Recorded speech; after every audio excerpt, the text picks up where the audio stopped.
शुक्लाम्बरधरम् विष्णुम् शशिवर्णम् चतुर्भुजम् प्रसन्नवदनम् ध्यायेत् सर्वविघ्नोपशान्तये व्यासम् वसिष्ठनप्तारम् शक्तेः स्तोत्रमकल्मषम् पराशरात्मजम् वन्दे शुकतातम् तपोनिधिम् व्यासाय विष्णुरूपाय व्यासरूपाय विष्णवे नमो वै ब्रह्मनिधये वासिष्ठाय नमो नमः अविकाराय शुद्धाय नित्याय परमात्मने सदैकरूपरूपाय विष्णवे सर्वजिष्णवे यस्य स्मरणमात्रेण जन्म संसारबन्धनात् विमुच्यते नमस्तस्मै विष्णवे प्रभविष्णवे ॐ नमो विष्णवे प्रभविष्णवे श्रीवैशम्पायन उवाच श्रुत्वा धर्मानशेषेण पावनानि च सर्वशः युधिष्ठिरः शान्तनवम् पुनरेवाभ्यभाषत युधिष्ठिर उवाच किमेकम् दैवतम् लोके किम् वाप्येकम् परायणम् स्तुवन्तः कङ्कमर्चन्तः प्राप्नुयुर्मानवा शुभम् को धर्मः सर्वधर्माणाम् भवतः परमो मतः किम् जपन्मुच्यते जन्तुर्जन्म संसारबन्धनात् श्रीभीष्म उवाच जगत्प्रभुम् देवदेवमनन्तम् पुरुषोत्तमम् स्तुवन्नाम सहस्रेण पुरुषस्तततोत्थितः तमेव चार्चयन् नित्यम् भक्त्या पुरुषमव्ययम् ध्यायम् स्तुवन् नमस्यम् च यजमानस्तमेव च अनादिनिधनम् विष्णुम् सर्वलोकमहेश्वरम् लोकाध्यक्षम् स्तुवन् नित्यम् सर्वदुःखातिगो भवेत् ब्रह्मण्यम् सर्वधर्मज्ञम् लोकानाम् कीर्तिवर्धनम् लोकनाथम् महद्भूतम् सर्वभूतभवोद्भवम् एष मे सर्वधर्माणाम् धर्मोऽधिकतमो मतः यद्भक्त्या पुण्डरीकाक्षम् स्तवैरच्चेन्नरः सदा परमम् यो महत्तेजः परमम् यो महत्तपः परमम् यो महद्ब्रह्म परमम् यः परायणम् पवित्राणाम् पवित्रम् यो मङ्गलानाम् च मङ्गलम् दैवतम् देवतानाम् च भूतानाम् यो व्ययक्रिया यतः सर्वाणि भूतानि भवन्त्यादियुगागमे यस्मिंश्च प्रलयम् यान्ति पुनरेव युगक्षये तस्य लोकप्रधानस्य जगन्नाथस्य भूपते विष्णोर्नाम सहस्रम् मे शृणु पापभयापहम् यानि नामानि गौणानि विख्यातानि महात्मनः ऋषिभिः परिगीतानि तानि वक्ष्यामि भूतये ऋषिर्नाम्नाम् सहस्रस्य वेदव्यासो महामुनिः छन्दोऽनुष्टुप् तथा देवो भगवान् देवकीसुतः अमृतांशुद्भवो बीजम् शक्तिर्देवकीनन्दनः त्रिसामाहृदयम् तस्य शान्त्यर्थे विनियुज्यते विष्णुम् जिष्णुम् महाविष्णुम् प्रभविष्णुम् महेश्वरम् अनेकरूपदैत्यान्तम् नमामि पुरुषोत्तमम् अस्य श्रीविष्णोर्दिव्यसहस्रनामस्तोत्रमहामन्त्रस्य श्रीवेदव्यासो भगवान् ऋषिः अनुष्टुप्छन्दः श्रीमहाविष्णुः परमात्मा श्रीमन्नारायणो देवता अमृतांशोद्भवो भानुरिति बीजम् देवकीनन्दन श्रेष्ठेति शक्तिः उद्भवः क्षोभणो देव इति परमो मन्त्रः धर इत्यस्त्रम् रथाङ्गपाणिरक्षोभ्य इति नेत्रम् त्रिसामासामजः सामेति कवचम् आनन्दम् परब्रह्मेति योनिः ऋतुः सुदर्शनकाल इति दिग्बन्धः श्रीविश्वरूप इति ध्यानम् श्रीमहाविष्णुप्रीत्यर्थे सहस्रनाम जपे विनियोगः ध्यानम् श्रीयोगङ्गप्रदेशे शुचिमणिविलसत्सैकते मौक्तिकानाम् मालाक्लुप्तासनस्थ स्फटिकमणिनिभैर्मौक्तिकैर्मण्डिताङ्गः शुभ्रैरभ्रैररभ्रैरुपरि विरचितैर्मुक्तपीयूषवर्षैः आनन्दीनः पुनीयादरिनलिन गदा शङ्खपाणिर्मुकुन्दः भूः पादौ यस्य नाभिर्विहरसुरनिलश्चन्द्रसूर्यौ च नेत्रे कर्णावाशा शिरोद्यौर्मुखमपि दहनो यस्य वास्तेयमब्धिः अन्तस्थम् यस्य विश्वम् सुरनरखगो भोगि गन्धर्वदैत्यैः चित्रम् रम्यते तम् त्रिभुवन वपुषम् विष्णुमीशम् नमामि। ॐ नमो भगवते वासुदेवाय। शान्ताकारम् भुजगशयनम् पद्मनाभम् सुरेशम् विश्वाधारम् गगनसदृशम् मेघवर्णम् शुभाङ्गम् लक्ष्मीकान्तम् कमलनयनम् योगिधृध्यानगम्यम् वन्दे विष्णुम् भवभयहरम् सर्वलोकैकनाथम्। मेघश्यामम् पीतकौशेयवासम् श्रीवत्साङ्कम् कौस्तुभोद्भासिताङ्गम् पुण्योपेतम् पुण्डरीकायताक्षम् विष्णुम् वन्दे सर्वलोकैकनाथम्। नमः समस्तभूतानामादिभूताय भूभृते अनेकरूपरूपाय विष्णवे प्रभविष्णवे सशङ्खचक्रम् सकिरीटकुण्डलम् सपीतवस्त्रम् सरसीरुभेक्षणम् सहारवक्षस्थलशोभिकौस्तुभम् नमामि विष्णुम् शिरसा चतुर्भुजम्। छायायाम् पारिजातस्य हेमसिंहासनोपरि आसीनमम्बुदश्याममायताक्षमलङ्कृतम् चन्द्राननम् चतुर्बाहुम् श्रीवत्साङ्कितवक्षसम् रुक्मिणी सत्यभामाभ्याम् सहितम् कृष्णमाश्रये।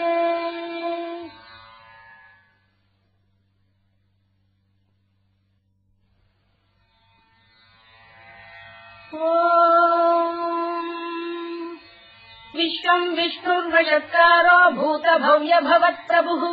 भूतकृद्भूतभृद्भावो भूतात्मा भूतभावनः भूतात्मा परमात्मा च मुक्तानाम् परमागतिः अव्ययः पुरुषः साक्षी क्षेत्रज्ञोऽक्षर एव च योगो योगविदाम् नेता प्रधानपुरुषेश्वरः नारसिंहवपुः श्रीमान् केशवः पुरुषोत्तमः सर्वः शर्वः शिवस्थाणुर्भूतादिर्निधिरव्ययः सम्भवो भावनो भर्ता प्रभवः प्रभुरीश्वरः स्वयम्भूः शम्भुरादित्यः पुष्कराक्षो महास्वनः अनादिनिधनो धाता विधाता धातुरुत्तमः अप्रमेयो ऋषिकेशः पद्मनाभोऽमरप्रभुः विश्वकर्मा मनुस्पष्टा स्थविष्ठस्थविरो ध्रुवः अग्राह्यः शाश्वतः कृष्णो लोहिताक्षप्रदर्दनः प्रभूतस्त्रिकतुर्धाम पवित्रम् मङ्गलम् परम् ईशानप्राणदप्राणो ज्येष्ठः श्रेष्ठः प्रजापतिः हिरण्यगर्भो भूगर्भो माधवो मधुसूदनः ईश्वरो विक्रमी धन्वी मेधावी विक्रमक्रमः अनुत्तमो दुराधर्षः कृतज्ञः कृतिरात्मवान् सुरेशः शरणम् शर्म विश्वरेता प्रजाभवः अधः संवत्सरो व्यालप्रत्ययः सर्वदर्शनः अजः सर्वेश्वरः सिद्धः सिद्धिः सर्वादिरच्युतः वृषाकपिरमेयात्मा सर्वयोगविनिसृतः वसुर्वसुमनः सत्यः समात्मा संविदः समः अमोघः पुण्डरीकाक्षो वृषकर्मा वृषाकृतिः रुद्रो बहुशिरा बभ्रुर्विश्वयोनिः शुचिश्रवाः अमृतः शाश्वतस्थाणुर्वरारोहो महातपाः सर्वगः सर्वविद्वानुर्विश्वरवित्कविः लोकाध्यक्षः सुराध्यक्षो धर्माध्यक्षः कृताकृतः चतुरात्मा चतुर्व्यूहश्चतुर्दंष्टश्चतुर्भुजः भ्राजिष्णुर्भोजनम् भोक्ता सहिष्णुर्जगदादिजः अनघो विजयो जेता विश्वयोनिः पुनर्वसुः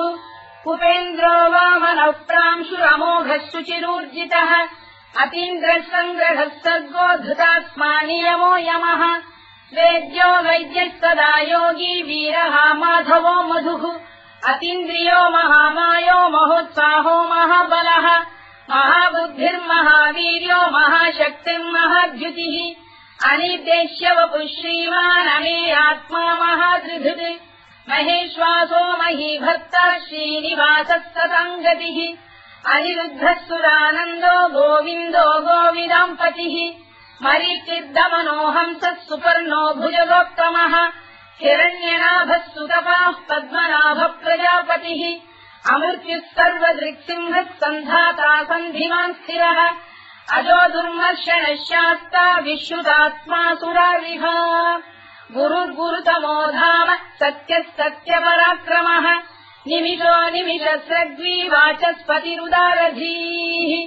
अग्रणी ब्राह्मणी श्रीमान् न्यायो नेता समीरणः सहस्रमूर्धा विश्वात्मा सहस्राक्षः सहस्रपात् आवर्तनो निवृत्तात्मा संवृतः सम्प्रवर्धनः अधः संवत्तको गम्भीरनिरोधरणीधरः सुप्रसादप्रसन्नात्मा विश्वधृत् विश्वभुग्विभुः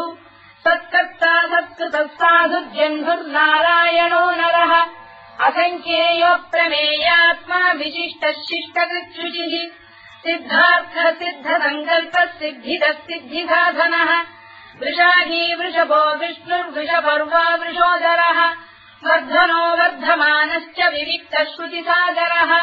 सुभुजो दुर्धरो वाग्मी महेन्द्रो वसुदो वसुः नैकरूपो बृहद्रूपः शिपिविष्टप्रकाशनः ओजस्तेजोद्युतिधरः प्रकाशात्मा प्रतापनः वृद्धस्पष्टाक्षरो मन्त्रश्चन्द्रांशुर्भास्करद्युतिः अमृतांशुद्भवो भानुः शशबिन्दुः सुरेश्वरः औषधम् जगतः सेतुः सत्यधर्मपराक्रमः भूतभव्यभवन्नाथः पवनः पावनो नलः कामः कामकृत्कान्तः कामः कामप्रदप्रभुः युगादिकृद्युगावर्तो नैकमायो महाशनः अदृश्यो व्यक्तरूपश्च सहस्रजिदनन्तजित् इष्टो विशिष्टः शिष्टेष्टः शिखण्डी नभुषो वृषः क्रोधः क्रोधकृत्कर्ता विश्वबाहुर्महीधरः अच्युतप्रतिथः प्राणदो वासवानुजः अपाम् निधिरधिष्ठानमप्रमत्तप्रतिष्ठितः स्कन्दः स्कन्दधरो धुर्यो वरदो वायुवाहनः वासुदेवो बृहद्भानुरादिदेवः पुरन्दरः अशोकस्तारणस्तारः शूरः शौरिर्जनेश्वरः अनुकूलश्च तावर्तः पद्मी पद्मनिभेक्षणः पद्मनाभोरविन्दाक्षः पद्मगर्भः शरीरभृत् महर्भिर्वृद्धो वृद्धात्मा महाक्षो गरुडध्वजः अतुलः शरभो भीमः समयज्ञो हविर्हरिः सर्वलक्षणलक्षण्यो लक्ष्मीवान् समितिञ्जयः विक्षरो रोहितो मार्गो हेतुर्दामोदरः सः महीधरो महाभागो वेगवानमिदाशनः उद्भवः क्षोभणो देवः श्रीगर्भः परमेश्वरः करणम् कारणम् कर्ता विकर्ता गहनो गुहः व्यवसायो व्यवस्थानः संस्थानस्थानदो ध्रुवः परधिः परमस्पष्टः तुष्टः पुष्टः शुभेक्षणः रामो विरामो विरतो मार्गो नेयोनयोनयः वीरः शक्तिमताम् श्रेष्ठो धर्मो धर्मविदुत्तमः वैकुण्ठः पुरुषः प्राणदः प्रणवपृतुः हिरण्यगर्भः शत्रुघ्नो व्याप्तो वायुरधोक्षजः ऋतुः सुदर्शनः कालः परमेष्ठी परिग्रहः उग्रः संवत्सरो दक्षो विश्रामो विश्वदक्षिणः विस्तारस्थावरस्थाणुप्रमाणम् बीजमव्ययम् अर्थोऽनर्थो महाकोशो महाभोगो महाधनः अनिर्विण्णस्थविष्ठो भूर्धर्मयूपो महामखः नक्षत्रनेमिर्नक्षत्री क्षमः क्षामः समीहनः यज्ञयुज्यो महेज्यश्च क्रतुः सत्रम् सदाम् गतिः सर्वदर्शी विमुक्तात्मा सर्वज्ञोद्यानमुत्तमम् सुव्रतः सुमुखः सूक्ष्मः सुघोषः सुखरः सुहृत् मनोहरोजितक्रोधो वीरबाहुर्विदारणः स्वापनः स्ववशो व्यापी नैतात्मा नैककर्मकृत् वत्सरो वत्सलो वत्सी रत्नगर्भोधनेश्वरः धर्मकुद्धर्मकृद्धर्मी सदसक्षरमक्षरम् अविज्ञाता सहस्रांशुर्विधाता कृतलक्षणः गभस्तिरे विस्तप्तः सिंहो भूतमहेश्वरः आदिदेवो महादेवो देवेशो देवभृद्गुरुः उत्तरो गोपतिर्गोप्ता ज्ञानः सोमपो मृतपः सोमः पुरुजिः पुरुषोत्तमः विनयो जयः सत्यसन्धो दाशार्हः सात्वताम् पतिः जीवो विनयिता साक्षी मुकुन्दो मितविक्रमः अम्भोनिधिरनन्तात्मा महोदधिशयोऽन्तकः अजो महार्घः स्वाभाव्यो धिरा मित्रप्रमोदनः आनन्दो नन्दनो नन्द सत्यधर्मा त्रिविक्रमः महर्षिकपिलाचार्य कृतज्ञो मेदिनीपतिः त्रिदशाध्यक्षो महाशृङ्गकृतान्तकृत् महावराहो गोविन्दः सुषेणः कनकाङ्गनी गुह्यो गभीरो गहनो गुप्तश्चक्रगदाधरः मेधास्वाङ्गोजितकृष्णो दृढः सङ्कर्षणोच्युतः वरुणो वारुणो वृक्षपुष्कराक्षो महामनाः भगवान् बलहानन्दी वनमाली हलायुधः आदित्यो ज्योतिरादित्यः सहिष्णुर्गतिसत्तमः सुधन्वाखण्डपरशुद्धारुणोद्रविणप्रदः दिवस्कृत्सर्वदृत्यासो वाचस्पतिरयो निजः कृतामासामगस्साम निर्वाणम् भेषजम् भिषज सन्न्यासवृक्षमशान्तो निष्ठा शान्तिपरायणम् शुभाङ्गः शान्तिदश्रेष्टा कुमुदः कुवलेशयः गोहितो गोपदैर्गोप्ता वृषभाक्षो वृषप्रियः अनिवर्ती निवृत्तात्मा संक्षेप्ताक्षेमकृत् शिवः श्रीवत्सवक्षः श्रीवासः श्रीपतिः श्रीमताम्बरः श्रीरः श्रीशः श्रीनिवासः श्रीनिधिः श्रीविभावनः श्रीधर श्रीकर श्रेयः श्रीमान् लोकत्रयाश्रयः स्वक्षस्वङ्गः शतानन्दो नन्दिर्ज्योतिर्गणेश्वरः विदितात्मा विधेयात्मा सत्कीर्तिच्छिन्न संशयः उदीर्णः सर्वतश्चक्षुरनीशः शाश्वतः स्थिरः भूषयो भूषणो भूतिर्विशोकः शोकनाशनः अर्चिष्मानर्चितः कुम्भो विशुद्धात्मा विशोधनः अनिरुद्धो प्रतिरथ प्रद्युम्नोमितविक्रमः कालनेमिनिहावीरः शौरिः शूरजनेश्वरः त्रिलोकात्मा त्रिलोकेशः केशवः केशिहा हरिः कामदेवः कामपालः कामी कान्तकृतागमः अनिर्देश्यवपुर्विष्णुर्वीरोऽनन्तो धनञ्जयः ब्रह्मण्यो ब्रह्मकृद्ब्रह्मा ब्रह्म ब्रह्मनिवर्धनः ब्रह्मविद्ब्राह्मणो ब्रह्मी ब्रह्मज्ञो ब्राह्मणप्रियः महाक्रमो महाकर्मा महातेजा महोरगः महाक्रतुर्महायज्वा महायज्ञो महाहविः स्तव्यस्तव प्रियस्तोत्रम् स्तुतिस्तोतारणप्रियः पूर्णः पूरयिता पुण्यः पुण्यकीर्तिरनामयः मनोजवस्तीर्थकरो वसुरेता वसुप्रदः वसुप्रदो वासुदेवो वसुर्वसुमनाहविः सद्गतिः सत्कृतिः सत्ता सद्भूतिः सत्परायणः शूरसेनो यदुश्रेष्ठः सन्निवासः सुयामुनः भूतावासो वासुदेवः सर्वासु निलयो नलः दत्तः दत्पदो दृप्तो दुर्धरोऽथापराजितः विश्वमूर्तिर्महामूर्तिर्दीप्तमूर्तिरमूर्तिमान् अनेकमूर्तिरव्यक्तः शतमूर्तिः शताननः एकोनैकः सवक्तकिम् यत्तत्पदमनुत्तमम् लोकबन्धुर्लोकनाथो माधवो भक्तवत्सलः सुवर्णवर्णो हेमाङ्गो वराङ्गश्चन्दनाङ्गदी वीरः विषमः शून्यो घृता क्षीरजरश्चरः अमानी मानदो मान्यो लोकस्वामी त्रिलोकधृत् सुमेधा मेधजो धन्यः सत्यमेधाधराधरः तेजो वृषोऽद्युतिधरः सर्वशत्रभृताम्बरः प्रग्रहो निग्रहो व्यग्रो नैकशृङ्गो गदाग्रजः चतुर्मूर्तिश्चतुर्बाहुश्चतुर्व्यूहश्चतुर्गतिः चतुरात्मा चतुर्भावश्चतुर्वेदविदेकपात् समावर्तो निवृत्तात्मा दुर्जयो दुरतिक्रमः दुर्लभो दुर्गमो दुर्गो दुरावासो दुरारिः शुभाङ्गो लोकतारङ्गः सुतन्तु वर्धनः इन्द्रकर्मा महाकर्मा कृतकर्मा कृतागमः उद्भवः सुन्दरः सुन्दो रक्तनाभः सुलोचनः अर्थो वाजसनः शृङ्गी जयन्तः सर्वविद्ययी सुवर्णबिन्दुरक्षोभ्यः सर्ववागीश्वरेश्वरः महाह्रदो महागर्तो महाभूतो महानिधिः कुमुदकुन्दरकुन्दः पर्जन्यः पावनो निलः अमृताशोऽमृतवपुः सर्वज्ञः सर्वतोमुखः सुलभः सुव्रतः सिद्धः शत्रुजिच्छत्रुतापनः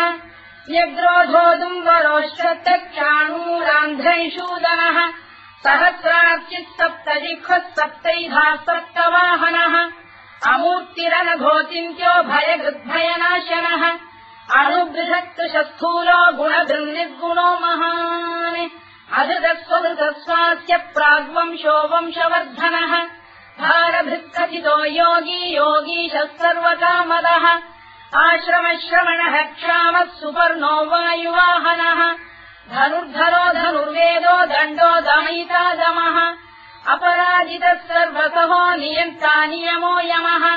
सत्त्ववान् सात्विकः सत्यः सत्यधर्मपरायणः अभिप्रायप्रियार्होः प्रियकृत्प्रीतिवर्धनः विहाय सगतिर्ज्योतिः सुरुचित्कुतभुक्विभुः रविर्विरोचनः सूर्यः कवितारविलोचनः अनन्तो हुतबुद्भोक्ता सुखदो नैकजोऽग्रजः अनिर्विण्णः सदामर्षी लोकाधिष्ठानमद्भुतः सनातनतमः कपिलः कपिरव्ययः स्वस्तिदः स्वस्तिकृत् स्वस्तिः स्वस्तिभुक् स्वस्ति दक्षिणः अरौद्रः कुण्डली चक्री विक्रम्यूर्जितशासनः शब्दातिकः शब्दसः शिशिरः शर्वरीकरः अक्रूरप्रेषलो दक्षो दक्षिणः क्षमिणाम्बरः विद्वत्तमो वीतभयः पुण्यश्रवणकीर्तनः उत्तारणो दुष्कृतिः पुण्यो दुःस्वप्ननाशनः वीरः रक्षणः सन्तो जीवनः पर्यवस्थितः अनन्तरूपोऽनन्तश्रीर्जितमन्युर्भयापहः चतुरश्रो गभीरात्मा विदिशो व्यादिशो दिशः अनाधिर्भूर्भुवो लक्ष्मी सुवीरो रुचिराङ्गदः जननो जनजन्मादिर्भीमो भीमपराक्रमः आधारनिलयो धाता पुष्पहासप्रजागरः ऊर्ध्वरः सत्त्वथाचार प्राणः प्रणवप्रणः प्रमाणम् प्राणनिलय प्राणभृत्प्राणजीवनः तत्त्वम् तत्त्वविदेकात्मा जन्ममृत्युजरातिगः भूर्भुवः स्वत्तरुस्तारः सविता प्रपितामहः यज्ञो यज्ञपतिर्यज्वा यज्ञाङ्गो यज्ञवाहनः यज्ञभृद्यज्ञकृद्यज्ञी यज्ञभुक्यज्ञसाधनः यज्ञान्तकृद्यज्ञगुह्यमन्नमन्नाद एव च आत्मयोनिः स्वयम् जातो वैखानः सामगायनः देवकीनन्दनः स्रष्टा क्षितीशः पापनाशनः शङ्खबृन्नन्दकी चक्रीशाङ्गधन्वा गदाधरः तथाङ्गपाणिरक्षोभ्यः सर्वप्रहरणायुधः सर्वप्रहरणायुध ओम् नम इति परमाली गरीशाङ्गी शङ्खी चक्री च नन्दकी श्रीमान्नारायणो विष्णुर्वासुदेवोऽभिरक्षतु वनमाली गरीशाङ्गी शङ्खी चक्री च नन्दकी श्रीमान्नारायणो विष्णुर्वासुदेवोऽभिरक्षतु वनमाली गरीशाङ्गी शङ्खी चक्री च नन्दकी श्रीमान्नारायणो विष्णुर्वासुदेवोऽभिरक्षतु इतीदम् कीर्तनीयस्य केशवस्य महात्मनः नाम्नाम् सहस्रम् दिव्यानामशेषेण प्रकीर्तितम् य इदम् शृणुयाम् नित्यम् यश्चापि परिकीर्तयेत् नाशुभम् प्राप्नुयात् किञ्चित् सोमुत्रेह च मानवः वेदान्तको ब्राह्मणस्य क्षत्रियो विजयी भवेत् वैश्यो धनसमृद्धः स्यात् क्षुद्रः सुखमवाप्नुयात् धर्मार्थी प्राप्नुयात् धर्ममर्थार्थी चार्थमाप्नुयात् कामानवाप्नुयात् कामी प्रजार्थी चाप्नुयात् प्रजाम् भक्तिमान् यः सदोत्थाय शुचिस्तद्गतमानसः सहस्रम् वासुदेवस्य नाम्नामेतत्र कीर्तयेत् यशः प्राप्नोति विपुलम् याति प्राधान्यमेव च अचलाम् श्रियमाप्नोति श्रेयः प्राप्नोत्यनुत्तमम् न भयम् क्वचिदाप्नोति वीर्यम् तेजश्च विन्दति भवत्य रोगोद्युतिमान् बलरूपगुणान्वितः रोगात्तो मुच्यते रोगात् बद्धो मुच्येत बन्धनात् भयान्मुच्येत भीतस्तु मुच्येतापन्न आपदः दुर्गाण्यतितरस्याशु पुरुषः पुरुषोत्तमम् सुवन्नाम सहस्रेण नित्यम् भक्तिसमन्वितः वासुदेवाश्रयो मर्त्यो वासुदेवपरायणः सर्वपापविशुद्धात्मा याति ब्रह्म सनातनम् न वासुदेव भक्तानामशुभम् विद्यते क्वचित् जन्म मृत्युजरा व्याधि भयम् नैवोपजायते इमं स्तवमधीयान श्रद्धा भक्ति समन्वितः युज्येतात्मसु कक्षान्ति श्रीधृति स्मृति कीर्तिभिः न क्रोधो न मात्सर्यम् न लोभो न शुभामतिः भवन्ति कृत पुण्यानाम् भक्तानाम् पुरुषोत्तमे द्यौस्तचन्द्रास्त नक्षत्राखम् दिशो भूर्महो दधिः वासुदेवस्य वीर्येण विधृतानि महात्मनः ससुरासुरगन्धर्वम् स यक्षोरगराक्षसम् जगत्वशे वत्ततेदम् कृष्णस्य सचराचरम् इन्द्रियाणि मनो बुद्धिः सत्त्वम् तेजो बलम् धृतिः वासुदेवात्मकान्याहुः क्षेत्रम् क्षेत्रज्ञ एव च सर्वागमानामाचार प्रथमम् परिकल्पते आचार प्रभवो धर्मो धर्मस्य प्रभुरच्युतः ऋषयपितरो देवा महाभूतानि धातवः जङ्गमा जङ्गमम् चेदम् जगन्नारायणोद्भवम् योगो ज्ञानम् तथा साङ्ख्यम् विद्या शिल्पादिकर्म च वेदाः शास्त्राणि विज्ञानमेतत् सर्वम् जनार्दनात् एको विष्णुर्महद्भूतम् पृथग्भूतान्यनेकशः त्रीन् लोकान् व्याप्य भूतात्मा भुङ्क्ते विश्वभुवव्ययः इमम् स्तवम् भगवतो विष्णो व्यासेन कीर्तितम् पठेद्य इच्छेत् पुरुषस्य यत् प्राप्तुम् सुखानि च विश्वेश्वरमजम् देवम् जगतः प्रभुमव्ययम् भजन्ति ये पुष्कराक्षम् न ते यान्ति पराभवम् न ते यान्ति पराभवम् ओन्नम इति अर्जुनोवाच पद्मपत्र विशालाक्ष पद्मनाभसुरोत्तम भक्तानामनुरक्तानाम् त्राता भव जनार्दन श्रीभगवानुवाच यो माम् नाम सहस्रेण स्तोतुमिच्छति पाण्डव सोऽहमेकेन श्लोकेन स्तुत एव न संशयः स्तुत एव न संशयोऽन्नम इति व्यासोवाच वासनाद्वासुदेवस्य वासितम् भुवनत्रयम् सर्वभूतनिवासोऽसि वासुदेव नमोऽस्तु ते वासुदेव नमोऽस्तु ते ओन्नम इति पार्वत्युवाच केनोपायेन लघुना विष्णोर्नाम सहस्रकम् पठ्यते पण्डितैर्नित्यम् श्रोतुमिच्छाम्यहम् प्रभो ईश्वरोवाच श्रीराम राम रामेति रमे रामे मनोरमे सहस्रनाम तत्तुल्यम् राम नाम वरानने श्रीराम राम रामेति रमे रामे मनोरमे सहस्रनाम तत्तुल्यम् राम नाम वरानने